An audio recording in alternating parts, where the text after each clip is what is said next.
ang hirap yata alalahanin. Kasi a lot of the things that I've done, gusto ko na lang kalimutan.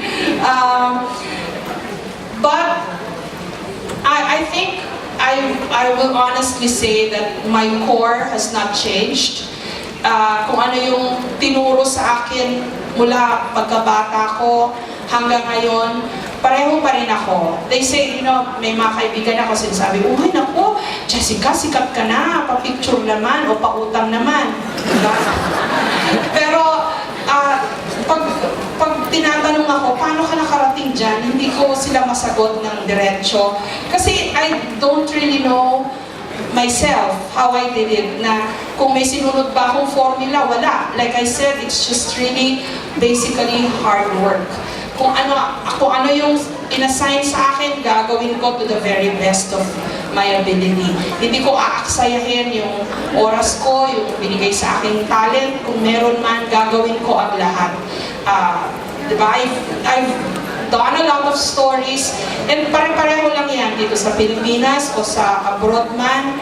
Pare-pareho lang yan. Get your facts straight. Be very accurate sa information na ibabalita mo. Be very objective. Yun na. And then you're set as a journalist. So, mahirap. Pero siguro, syempre, because you asked na ano yung pinaka-proud ba ako, tama ba? Siyempre, I will always be very proud of the documentaries that I've done for Eyewitness. Pinagmamalaki ko rin sa inyo na yung Eyewitness, which we have described since the day that it was conceptualized as television's finest hour, hanggang ngayon, nandiyan pa rin siya. That was my concept and that was my baby.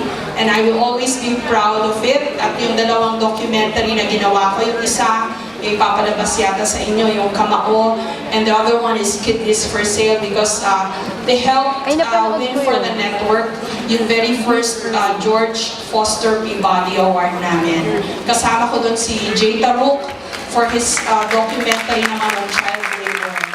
So, yeah, hindi ko makakalimutan yun. Pero, syempre, hindi ko rin makakalimutan yung mga very challenging coverage, like yung binanggit kanina nung isang nagtanong about Afghanistan.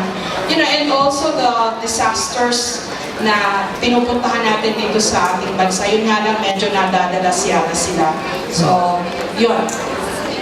Thank you. Good afternoon po, ma'am. Good afternoon. Mark, tayo mo second year mass. Ang question ko lang, we became